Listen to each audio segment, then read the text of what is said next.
עמי השלום. שלום. בעצם אפשר לומר שאת עוסקת בסיפורי חיים מקדמת דנא, שזה אחד הנושאים שהכי הכי מעניינים אותך בעולם. נכון, נכון. כבר 50 שנה בערך. ו50 שנה, זאת אומרת, אם נגיד את נושא השיח שלנו כאן, סיפורי חיים כמענה לאתגרי הזקנה, אפשר בעצם להתייחס לסיפורי חיים כמענה לאתגרי החיים. מה, נכון. מה, מה, מה, איך הייתה ההתחלה שלך? איך בכלל נשאבת לעניין הזה של סיפורי חיים? זה היה תוצאה של מלחמת יום כיפור. לכן גם קל לי להגיד 50 שנה, למרות שזה כבר 52 כמעט. כי עד אז אני הייתי חוקרת פסיכולוגית מקובלת, זאת אומרת בשיטות מקובלות. וזה אמר להפוך כל דבר למספרים, לסטטיסטיקה, למדוד. ובמלחמת יום כיפור אני עברתי איזה זעזוע בתודעה שלי, ואמרתי לעצמי שהדבר המעניין בעצם והנכון לעשות זה להקשיב לסיפורים של אנשים שחיים במדינה שלנו, ונלחמים שוב ושוב, ומגדלים בנים שילכו לצבא, ומה כל הפסיכולוגיה שעסקתי עד אז בעצם מעניינת או חשובה. וככה התחלתי לראיין, אה, כשבעצם פניתי לבחורים, גברים שהיו במלחמה, או נשים שהייתה להם איזה קרבה, חלק מהם היו להם אבדות במשפחה וכך הלאה, וביקשתי שיספרו לי על החיים ועל המלחמה ומה זה עשה להם. אז ככה בעצם התוודעתי לרעיון באלף ולנושא הזה של הסיפורים החופשיים מכבלים של שאלון וסטטיסטיקה, הסיפורים האמיתיים שיש לכל אחד מאיתנו. יש לי שני דברים להגיד על זה כרגע. האחד הוא שבעצם השאלה ששאלת לפני 50 שנה, שהביאה אותך לעיסוק בזה, היא פתאום הכי אקטואלית בעולם. זאת אומרת, השאלה שיצאת איתה לדרך, היא שאלה שאפשר לצאת איתה לדרך מחדש. זה נכון שזה נורא, זה פשוט נורא לחשוב על זה. ו...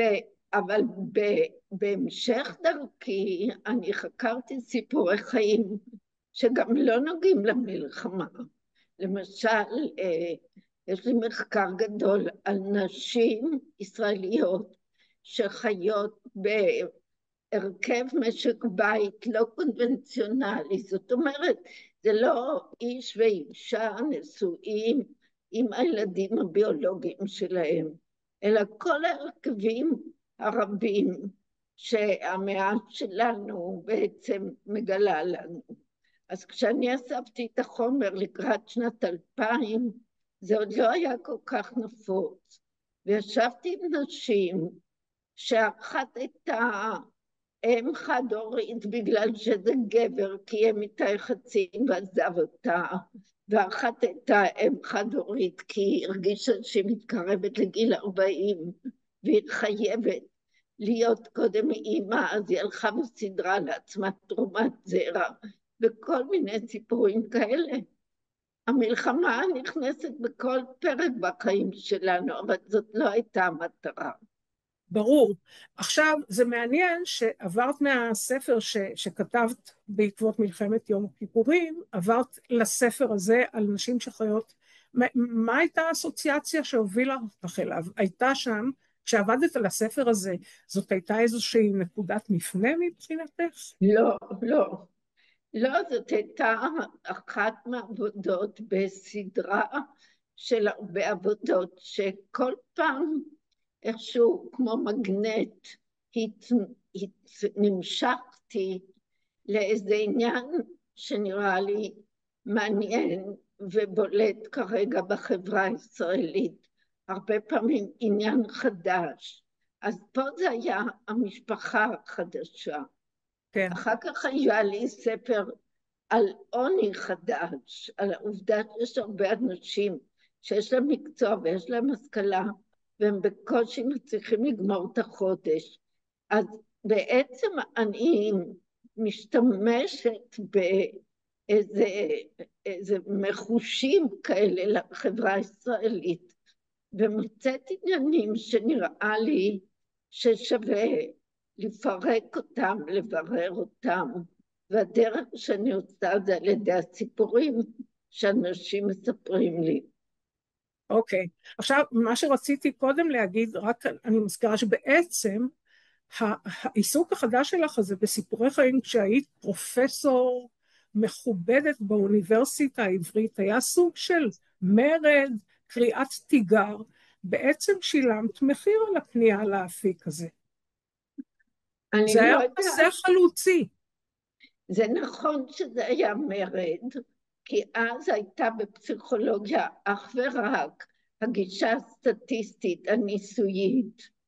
אז אני התחברתי יותר לסוציולוגים, לאנתרופולוגים, לאט לאט התקרבתי גם לספרות, אבל אני לא מסכימה איתך ששילמתי בעד זה. אני חושבת שהאוניברסיטה איכשהו הרחיבה קצת את הגבולות שלה, לקבל גם דמות כמוני, אם את כי יודעת מה? לא תמיד, לא כולם אהבו את זה. את יודעת מה? אני מסכימה איתך.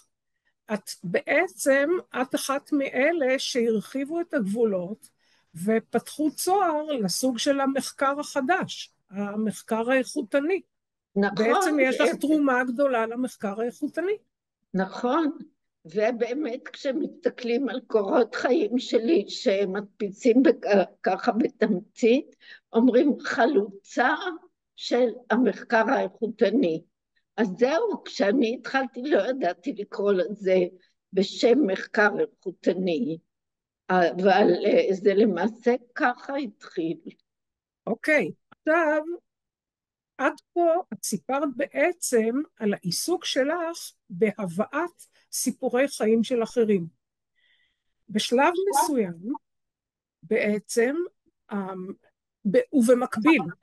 ובמקביל לעבודות שעשית עם סיפורים של אחרים, יש 15 במספר, 15 ספרים, משהו משהו כזה, כזה.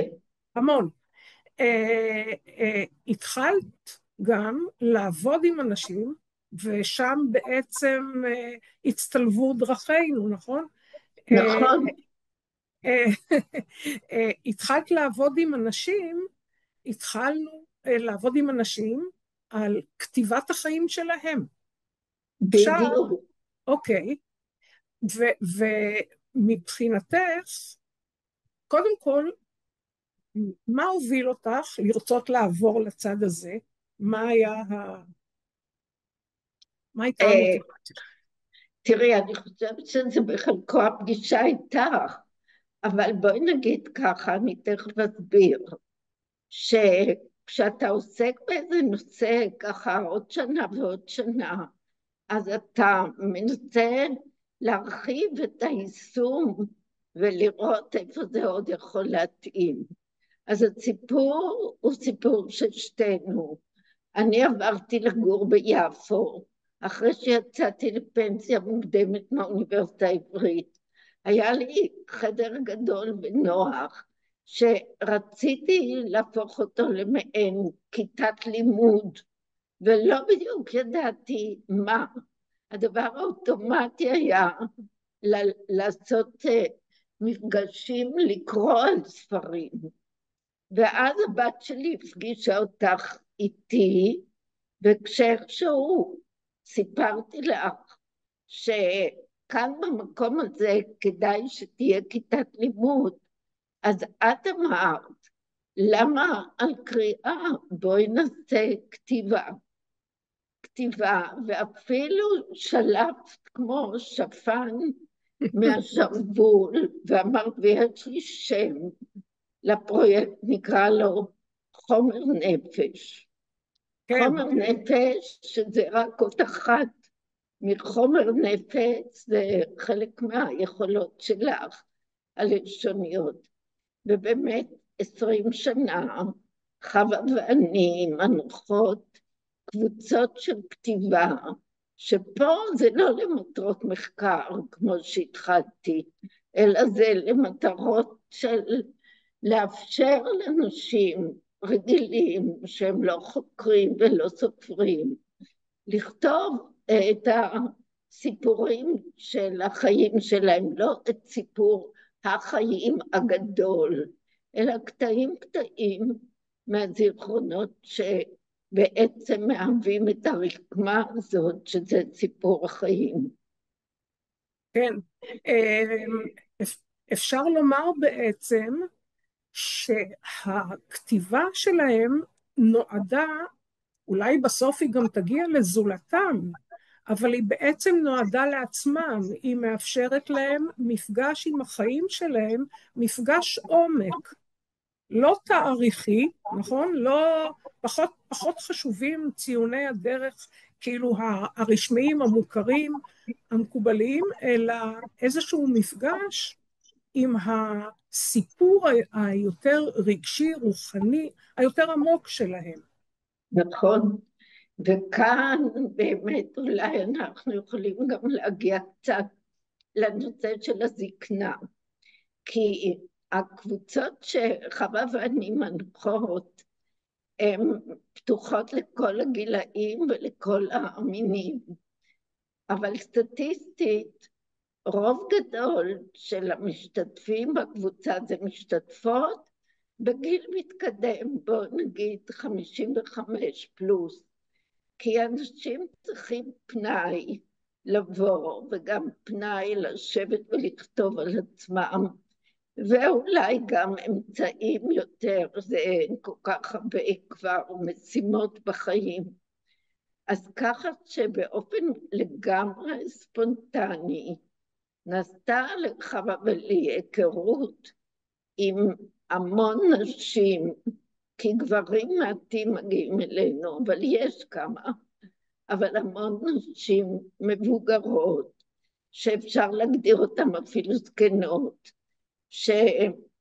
שמחפשות איזה דרך להביע את עצמם בכתיבה, הרבה פעמים מתוך צורך שכותבים עליו בגרונטולוגיה, הצורך של אנשים מזדקנים במאזן חיים, ולעשות את זה חשבון, את מי הכרתי, מה השגתי, איפה אני החמצתי, לכתוב את זה, זה דבר שהוא כנראה מאוד נחוץ לאנשים מבוגרים, אבל כל מיני אנשים באים, והחוויה היא שככל שאת כותבת יותר, את זוכרת יותר ונפתח כמו איזה מעיין פנימי, שזה מאוד יפה להשתתף בתהליך הזה. כן. עכשיו, זה מעניין, זה לא רק סיכום ובחינה לאחור, אלא זה גם, אני חושבת שבאיזשהו אופן הכתיבה מפריחה גם מיתוסים על זקנה, כי אנחנו יודעים, הגוף מזדקן זה בלתי נמנע, אבל בעצם כל כך הרבה פעמים ראינו שמבחינה מסוימת זקנה זה גיל ושנים, אבל שהמון פעמים הרוח היא כל כך צעירה, והמחשבה היא כל כך רעננה.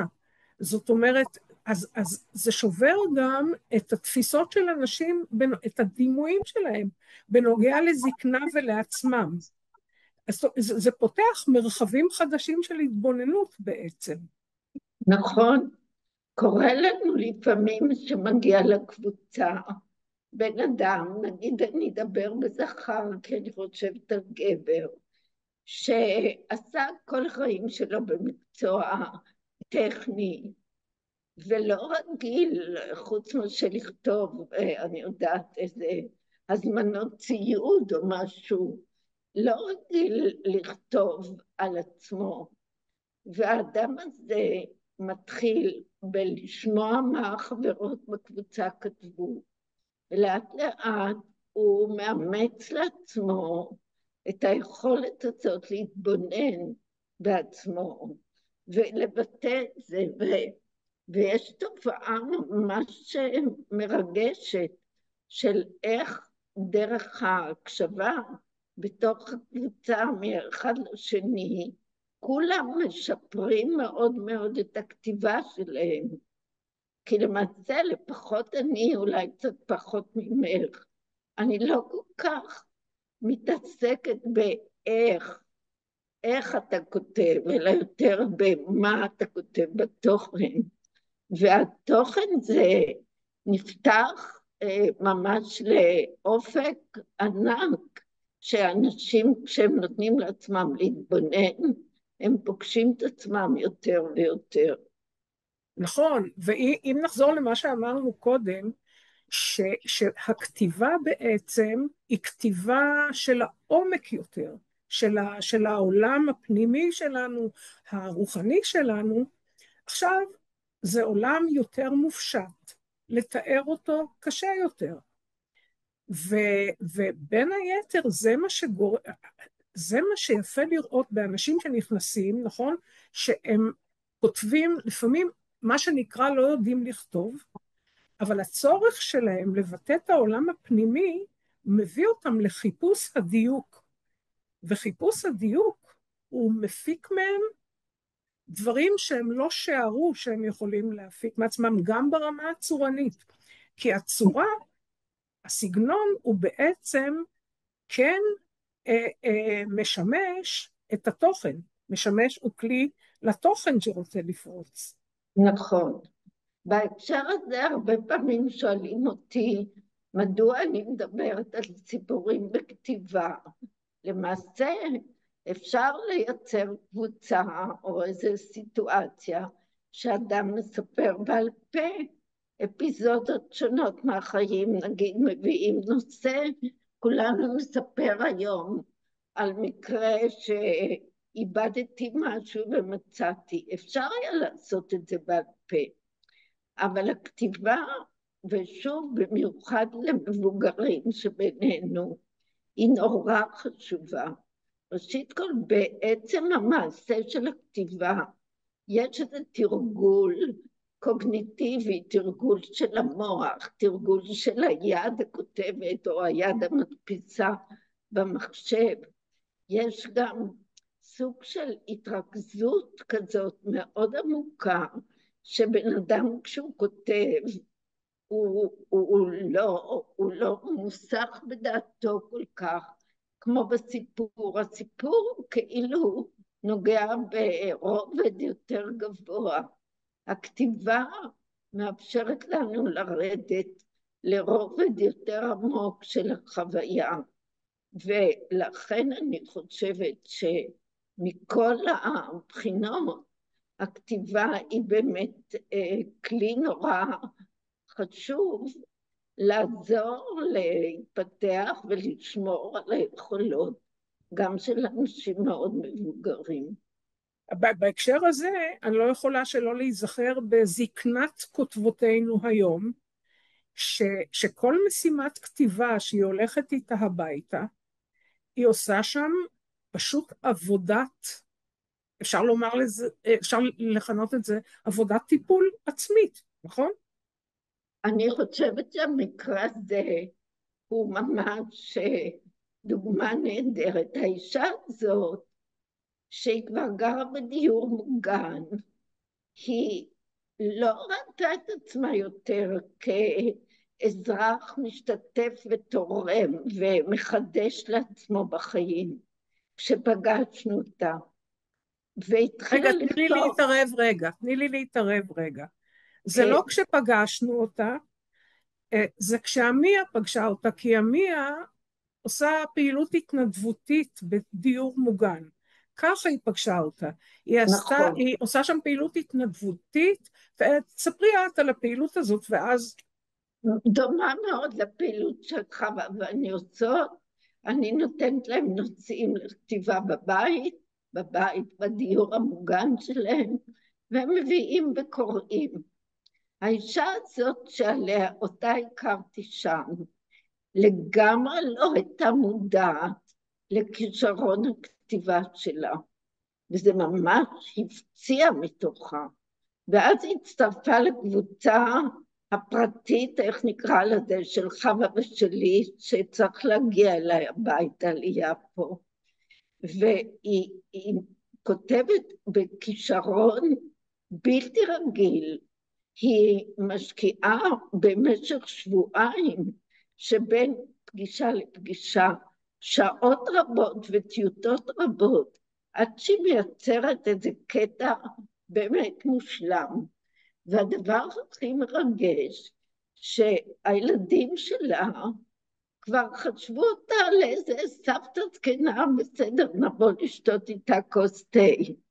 ופתאום היא התחילה למסור להם את מה שהיא כותבת כמה ימים לפני שאנחנו שומעות את זה בקבוצה, והם מעירים על זה, ונוצרה תקשורת מכבדת, תקשורת שפתאום הצעירים האלה, הילדים והנכדים, מבינים את האישיות של סבתות שלהם, שקודם לא היה להם מושג על העומק של החוויה ויכולת הביטוי שלה.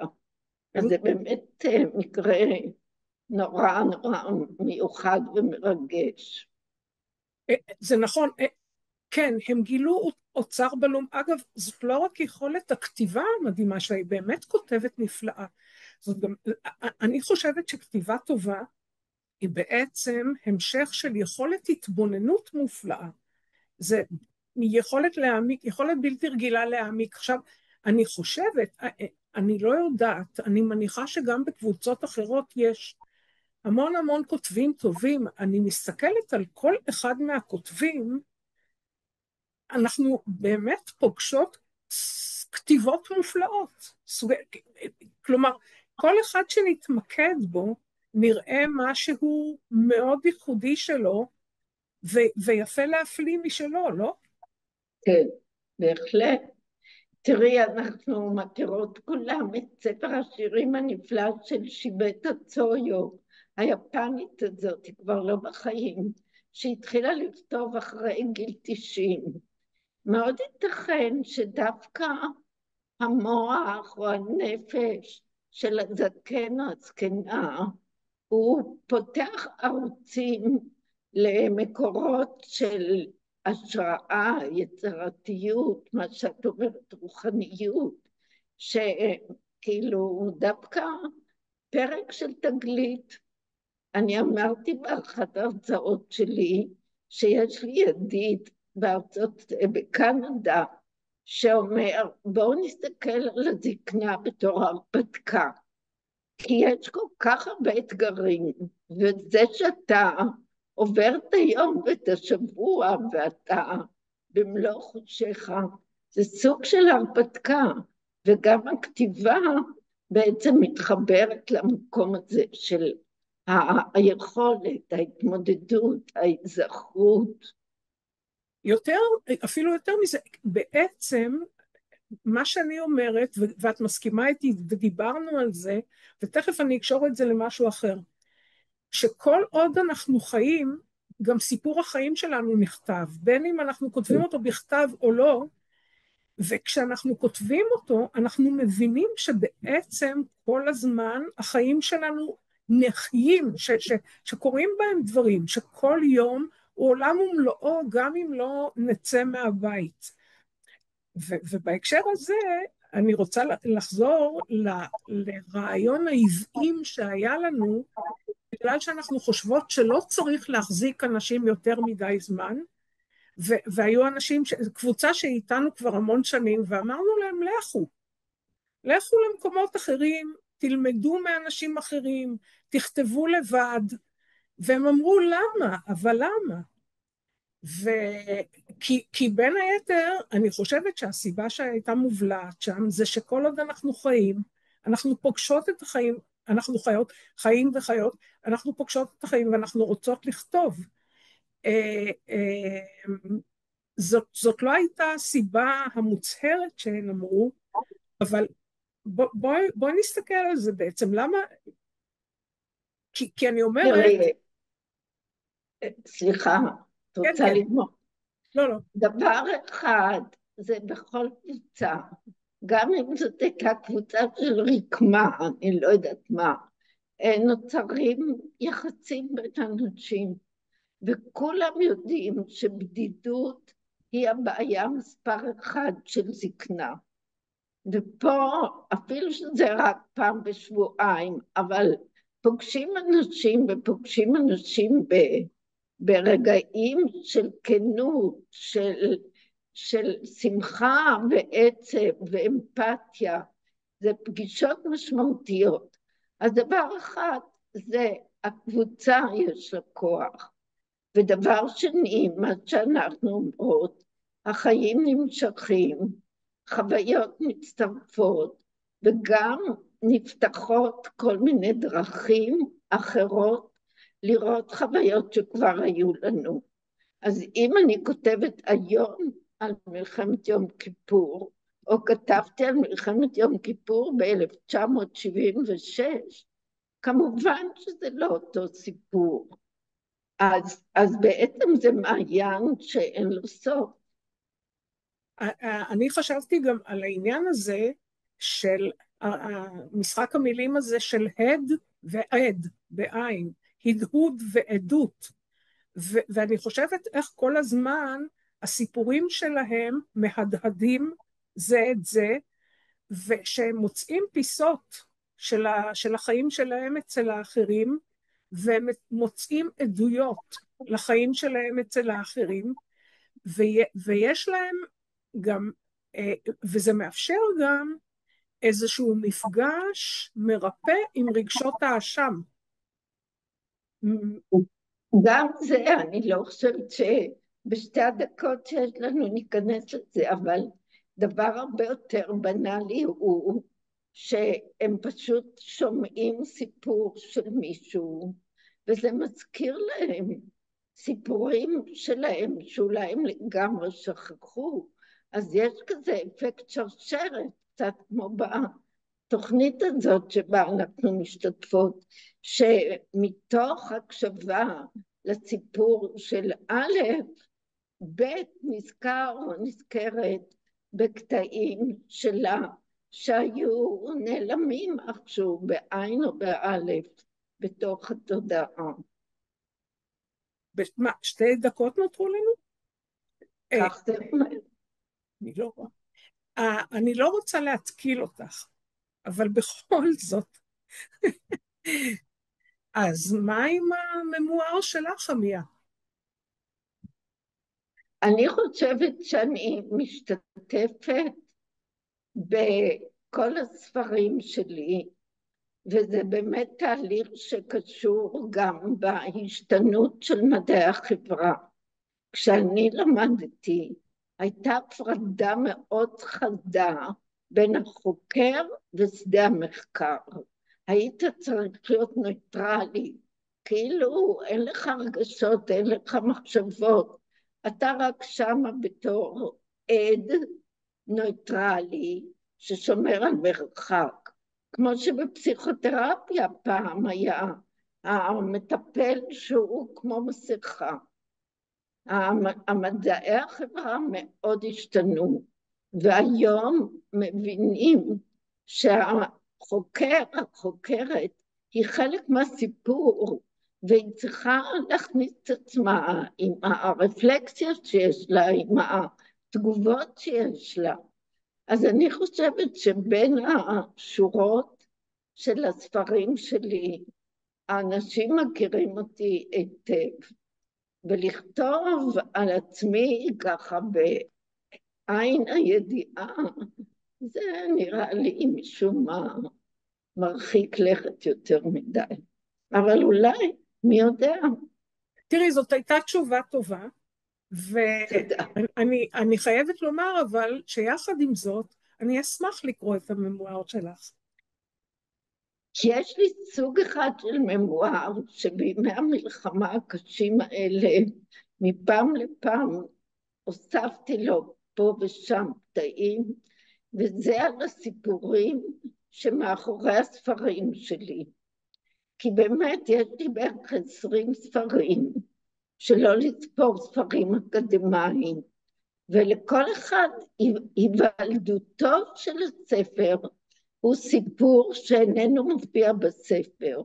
הרבה פעמים הוא מתבהר רק אחרי שהספר יצא. אז אולי סוג של ממואר כזה עוד יגיע. יאללה, לעבודה. תודה, תודה רבה. תודה חווה, זה היה מאוד מעניין לדבר איתך. היה ממש כיף. נתראה. להתראות.